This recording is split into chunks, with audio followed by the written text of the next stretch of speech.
إن الحمد لله نعمده ونستعينه ونستغفره ونعوذ بالله من شرور أنفسنا وسيئات أعمالنا من يهدي الله فهو المهتد وما يضلل فلا هادي له أشهد أن لا إله إلا الله وحده لا شريك له وأشهد أن محمدا عبده ورسوله صلى الله عليه وعلى آله وصحبه أجمعين أما بعد أعوذ بالله من الشيطان الرجيم بسم الله الرحمن الرحيم إن الذين كفروا وماتوا وهم كفار أولئك عليهم لعنة الله والملائكة والناس أجمعين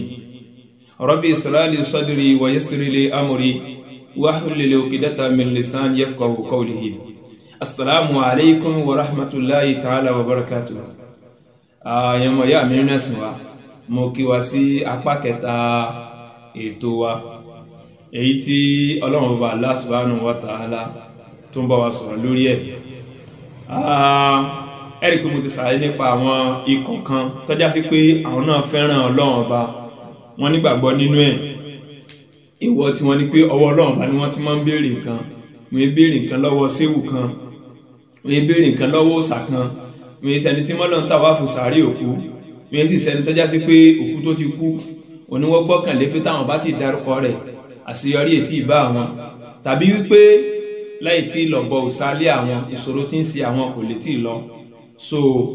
àwọn olùgbàgbọ́ òdodo Ọlọ́run ti sọ fún wa nínú episode 2 àti solution gẹ́gẹ́ bí àdìsá níbi tá tún kà lábẹ́rẹ̀ náà nínú 3 pẹ̀lú yọ̀ǹda Ọlọ́run a mọ̀ sọ ikọ̀ ẹlẹ́ẹ̀kejì tó já sí wípé àwọn ọkọ̀ ẹlẹ́ẹ̀kejì yìí àwọn gangan fún alára wọn gangan ni wọ́n fa ìdààmú sínú ìgbésí ayé ara wọn látara ohun tí Ọlọ́run Ọba Allah subhanahu wa ta'ala tó ṣe léèwọ̀ lé wọn lórí tí wọ́n sì ṣe lẹ́tọ̀ọ́ fúnra wọn ṣe rí ilé ayé tá a wà yìí Ọlọ́run Ọba Allah subhanahu wa ta'ala ó pé ọmọ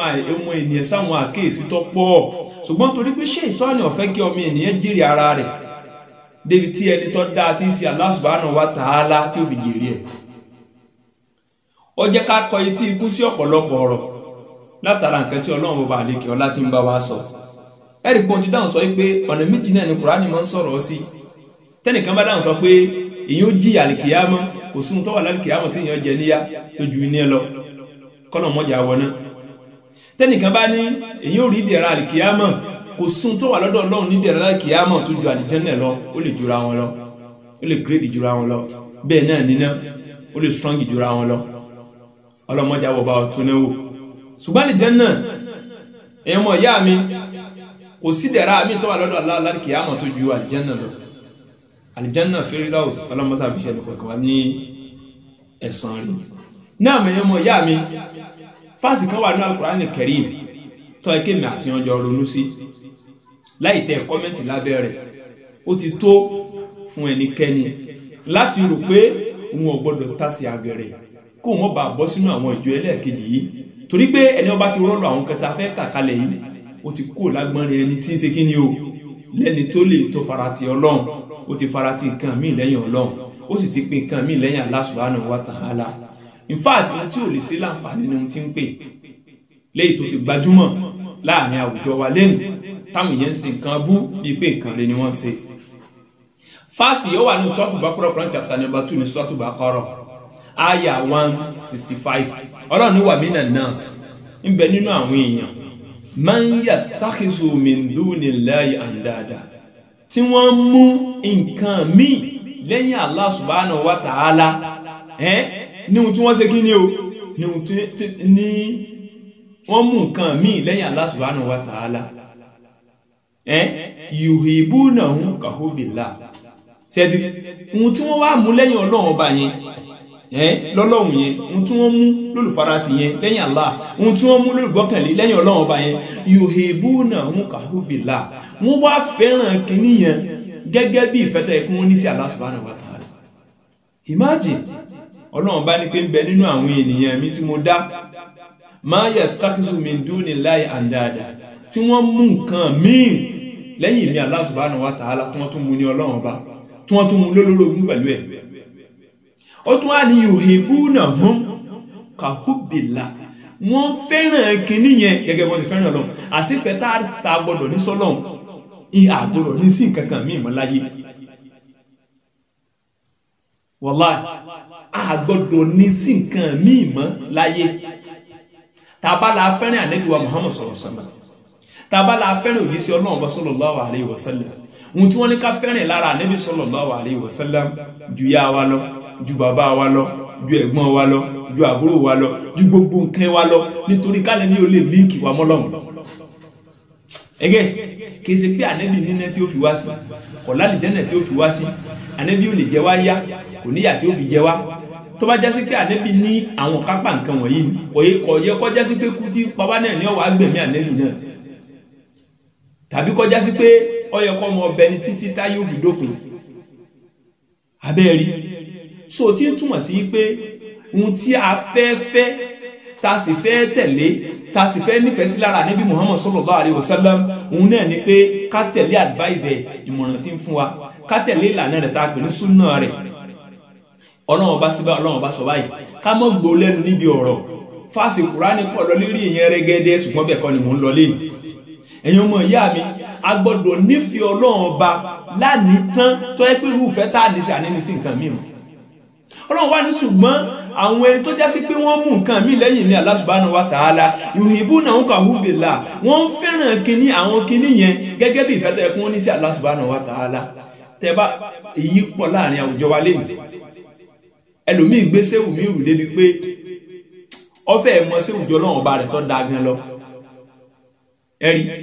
ọfẹ́ mọ rẹ̀ tí Ànábì wa Muhammad lẹ́nu rẹ̀ tó séwù tó gbèrú ọ̀pọ̀ lọ láàrin àwùjọ wa ńbẹ láti ráwọn tó ń tàwáfù sàárè òkú ńbẹ láti ráwọn tó ń lọ ń béèrè nǹkan lọ́wọ́ òkú tó wà nínú sà Allahu Akbar tí ìbá ṣe pé nǹkan sí ọmọ èdè ènìyàn tí nǹkan ọba sí yàn lórí kò pókú tó wà nínú sàárè òkú tó wà nínú sàárè ha subhanallah Ànábì sallallahu alaihi wasallam ń gán sọ wa lára rẹ̀ òun gán tún bẹ lọ́hùn pọ́ lọ́hùn mọ́ ṣe wíwà láyé òun nínú táwọn èèyàn ọmọ jọ́sìn fún òkú òun mọ́ ṣe nínú tí wọ́n máa forí balẹ̀ fún tẹ́ bá dé Madinatul Munawwara dé ní Masjidul Sharif ní masalasi Ànábì wọn sọ̀rọ̀ sọ́lá tẹ́ bá ti fẹ́ mọ́ sí ẹni kan wọ́n ṣíríkù wọ́n mọ̀ léyìn ni ìmọ̀ràn pẹ̀lú Ọlọ́run nìyẹn Ànábì ò ní nǹkan kan tó bá ṣe fún yín ẹ fẹ́ràn rẹ̀ ìfẹ́ràn Ànábì tí wọ́n ní afẹ́ràn ni pé ká tẹ̀lé ìmọ̀ràn tá Ànábì ń fún wa ń tọ́pọ̀ wá láṣẹ ń tọ́pọ̀ àwọn èèyàn láṣẹ pé kí wọ́n ṣe sójú ẹ̀mí rẹ̀ ń tóun náà ṣe ká tẹ̀lé ká lè jọ kó lè já síwájú wa níjọ́ fún ilẹ̀ kìyàmà ìdí nìyẹn tó yẹ Allah subhanahu wa ta'ala ní pé àwọn wọ̀nyẹn wọ́n nífẹ̀ẹ́ nǹkan míì dípò ìfẹ́ tó yẹ kí wọ́n ní sọ́nà wọ́n tún ní ẹ̀dìrí Ọlọ́run wá ní ṣùgbọ́n o walladhina amanu àti tó yẹ pé àwọn gbàgbọ́ lódodo ashaddu hubban lillah ẹ̀dìrí ìfẹ́ Allah ní wọ́n pọ̀ jù lẹ́mìí tẹ́ ẹ bá sọ pé òun fẹ́ràn Ọlọ́run bá ń sìn ọ̀nà ìlà àmọ́ fi sọ pé èèyàn fẹ́ràn lọ sí kí wọ́n sọ pé Allah àbí ọ̀nà dáìlọ́ kẹ́mi ọ̀tún wọn á gbé ṣubú ṣé ní ẹ̀là ń sọ pọ̀ fẹ́ràn Ọlọ́run no ìfẹ́ràn Ọlọ́run ni pé ìmọ̀ràn tọ́lọ́run fún ẹ advice tọ́lọ́run fún ẹ tọ́lọ́run fọ́ọ̀sì rẹ Surah Baqarah chapter 256 la ikraha fi din kò fọ́ọ̀sì rẹ o ṣùgbọ́n ó ti advice yẹ ó ti fún ẹ nímọ̀ràn apá ọ̀tún rè apá òsì rè ìmọ̀ràn yẹn Ọlọ́run bọba Allah subhanahu wa ta'ala ní pé àwọn tó ikú wọn nígbàgbọ́ òdodo ashaddu hubban lillah àwọn ni wọ́n máa fẹ́ràn Allah jùlọ ẹ̀dìrí àwọn máa fẹ́ràn Ọlọ́run bọba Allah subhanahu wa ta'ala jùlọ àwọn wọ́n fẹ́ràn Allah jùlọ àwọn ni wọ́n ṣe kí ni wọ́n tẹ̀ láṣẹ rẹ̀ jùlọ àwọn ni wọ́n mọ̀ tẹ̀lé ohun tó bá yí fún wọn ohun tó bá lé wọn kó di rẹ̀ wọ́n mọ̀ kó mẹ́ ohun tó bá ní òun fẹ́ wọ́n mọ̀ ṣe ohun tó bá ní ohun tó náà bá lóun ọ̀fẹ́ wọ́n sì mọ̀ jìnà sí ọjọ́ tí wọ́n bá ṣe nǹkan tó lọ́wọ́ ọba ṣe léèwọ̀ wọ́n sì kónú lé wọ́n sì mọ̀ sunkún wọ́n sì mọ̀ banújẹ́ nítorí pé wọ́n mọ̀ pé àwọn ti ṣe Ọlọ́run ọba àwọn wọ́n sì mọ̀ wá lálàforíjì pé kó forí jìn àwọn torí wọ́n mọ̀ pé ọmọ ẹ̀dẹ́ ènìyàn làwọn àwọn ò lè mọ́ ṣàṣìṣe wọ́n mọ̀ pé ọmọ ẹ̀dẹ́ ènìyàn làwọn àwọn ò lè mọ́ ṣàṣìṣọ wọ́n mọ̀ pé ọmọ èdè nìyẹn làwọn àwọn ò lè mọ́ sí jẹ́ngbà míì gbogbo àwọn ìṣesí wọ̀nyí ọjọ́ tọ́kàn bá ti kọlù wọ́n bẹ̀ wọ́n á sunkún lọ sọ́dọ̀ Allah wọ́n á wà ní olùtúbá olùforíjìnì pé kó foríjà wọn Ọlọ́run bó sì gbà tútù bá wọn sì foríjì wọn yóò gbà tí wọ́n bá ti padà sí di àwọn ìṣesí bẹ́ẹ̀ mọ́. so ẹ̀yin ọmọ ìyá mi nínú ẹ̀sìn wa Ọlọ́run bá láwọn tí wọ́n fẹ́ràn Allah jùlọ òun náà ní àwọn olùgbàgbọ́ òdodo tí à ń pè wọ́n ní àwọn tí wọ́n ju pájú sẹ́lẹ̀ fún Ọlọ́run bọba àlékè ọlá Ọlọ́run wá ní wallahu yara alladhina zalamu tó bá ṣe pé àwọn ẹni tí wọ́n ṣàbòsí àwọn tó yẹ pé wọ́n fẹ́ràn nǹkan míì ju Ọlọ́run ọba lọ yìí ìmọ̀ràn tí èèyàn bá fún wọn wọ́n gbọ́ ojú kọ́nà wọn bó fáwọn onímọ̀ràn lọ ìmọ̀ràn tí òjíṣẹ́ Ọlọ́run bá fún wọn nínú hadisi rẹ̀ nígbà yẹn wọ́n mọ̀ sọ pé eléyìí dọ̀ yìí fún ni eléyìí kìíní kan dọ̀ yìí fún ni eléyìí kìíní kan ọ̀dà eléyìí kìíní kan ọ̀sẹ̀ eléyìí ẹsẹ̀ ìsànẹ́bí ṣe eléyìí kan kìíní wọ́n tẹ̀ gbọ́dọ̀ kan jọ kan kọ́nà wọn bá kó sànú ẹ̀dẹ́ nìyẹn àfáà kan ní ṣé kìí ṣe bídíà ní fóònù ni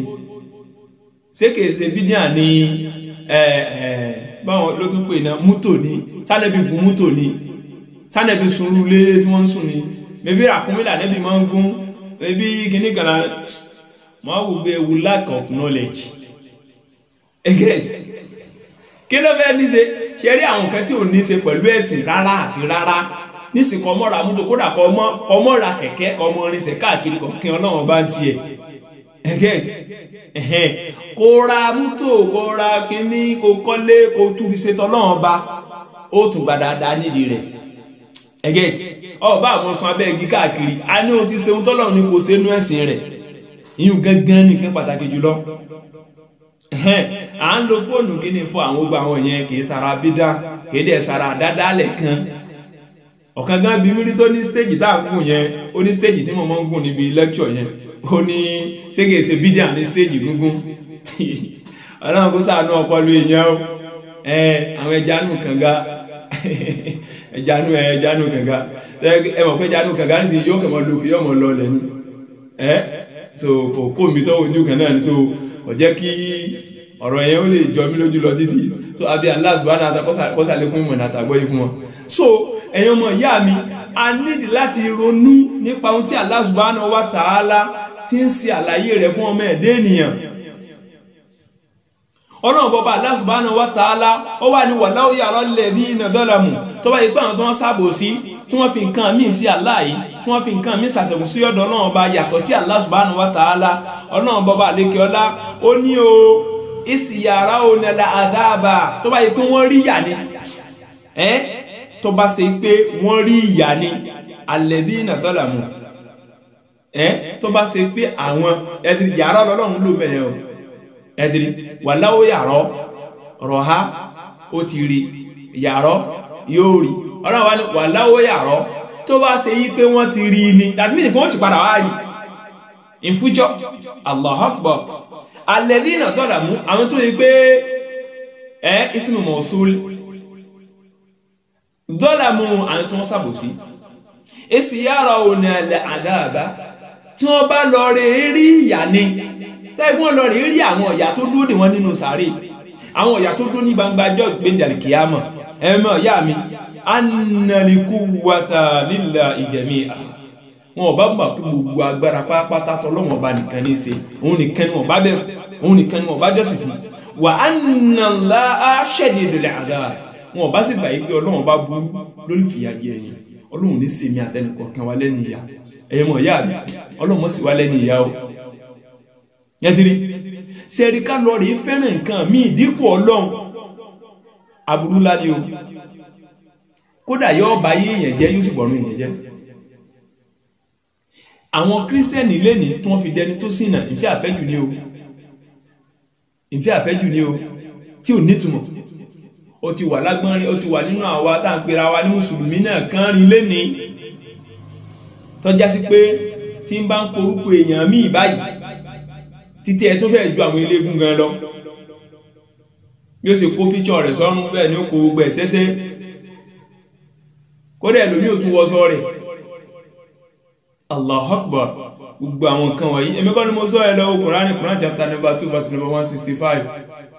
yuhibbunahum ka hubbillah irú ìfẹ́tẹ́ kẹ́nísàn wà ní sẹ́wọ̀n ta ló ń gbogbo àwọn táwọn bá ń serú nǹkan báyìí kálukọ́ ọmọ rẹ tí ọjọ́ tí ó dò níwájú Allah mo bí Allah subhanahu wa ta'ala kó ṣàlékún àgbọ́yé wa eléyìí ni àwọn ìran kan tó já sí pé Ọlọ́run bọba Allah subhanahu wa ta'ala ó ti jẹ́ ká mọ̀ pé wọn fara ti òun náà sì kúkú lẹ̀ ò pé kíni òun ní òwúlẹ̀ dá wọn lóhùn ó ti wá fílẹ̀ pé gbogbo ibi tẹ́ ẹ bá ti lọ mo fílẹ̀ fún yín o ẹ mọ̀ bá ń so ẹ tiri fantadiru inni muntadirun so ẹ máa retí àwa náà retí o ọjọ́ kan lẹ́ pàdé wa ẹ wá jábọ̀ tẹ́ fi sẹ̀mí ayé ń ṣe mo bí aláàkóso dáadáa lẹ́tọ̀ fún wa gbogbo ayélujára mẹ́mbà látòkè délẹ́bẹ̀ látọ̀dọ̀ àti kárí gbogbo members wa Kìsí ni Ìgbòho ni Ṣakí ni àti bẹ́ẹ̀ bẹ́ẹ̀ lọ ọlọ́mọsá àdúró dẹ̀ nìkọ̀ọ̀kan wa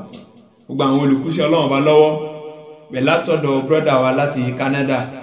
brọ́dà wa láti New York mi ò ní dákọ̀ yín ẹ̀dẹ̀ tí mo sọ pé kí n má dákọ̀ yín náà ọlọ́mọsá bá mi dúró tì yín brọ́dà wa láti Illinois mo rántí ẹ̀yìn náà lọ́dà kan sábà mi sì dáadáa fún mi mọ́sàbà mi dúró tì yín brọ́dà mi láti Paris ìyá wa Alhaja Rahmatullahi Adéńrelé mo bẹ̀ lọ́wọ́ bá Allah subhanahu wa ta'ala fún yín náà àjò ńlá lẹ́wà ọlọ́mọsàbà darí yín dé pẹ̀lú ìrọ̀rùn màmá wa ọlọ́mọsàjẹ́ kún wúlẹ̀ mi ní ti dáadáa ìyá wa àgbà nílùú Ìbàdàn tí wọ́n jẹ́ àgbà fún gbogbo nídìí dáwà yìí tó yẹ pé gbogbo tó bá ti ṣẹlẹ̀ wọ́n máa ń dúró ti ṣe Ọlọ́run lára wa in fact abala nídìí force ìyá ọgbà báyìí mú lọ́wọ́ kan náà ní ó write letter so Ọlọ́run ti ní kó rọrùn débẹ̀ àbí Allah subhanahu wa ta'ala Ọlọ́run ní fara níyàn Ọlọ́run ní jẹ́ kí ìṣòro táyé àti tàkíyàmọ̀ Ọlọ́run ní tẹ́tì la ilaha illallah gbogbo ẹ̀yàn mọ̀ yá mi nínú Islam gbogbo ipa pátá ni mo ṣàdúrà fún gbogbo òṣòro tí ń bá wáyé ọlọ́mọsàbà àkàkú ohun tásì dáàfì di kèfèrí kọ́lọ̀ kò sọ wa ń bẹ Ọlọ́run kókó àmọ́ sí kò sẹ́ni tó pé gbogbo bí tá a kò sí ọlọ́mọsà tún wá sí mẹ́ ó forí jìn mí àtẹnìkọ̀ọ̀kan wa gbogbo àwọn olùsíṣẹ́ Ọlọ́run ọba tó yẹ pé tọ̀sán tòru wọ́n ti dúró sójú ọ̀nà Ọlọ́run ọba Allah subhanahu wa ta'ala àláfíà ara tó pé tó wọn fi ṣe Ọlọ́run ọba ṣe fún wọn gbogbo àwọn tó ń bá ṣe Ọlọ́run ọba jẹ́ Ọlọ́run ọba kó dí wọn kù lọ́rọ̀ kó dí wọn kù nípò torí kó wọ́n bá bá ṣe Ọlọ́run ọba jẹ́ mọ́ la ilaha illallah ọlá àti tóbi Ọlọ́run ọba subhanakallahumma bihamdi ashhadu an la ilaha illa ant astaghfiruka wa atubu ilayk subhana rabbika rabbil izzati amma yasifun wassalamun ala al-mursalin walhamdulillahi rabbil alamin wassalamu alaykum wa rahmatullahi ta'ala wa barakatuh.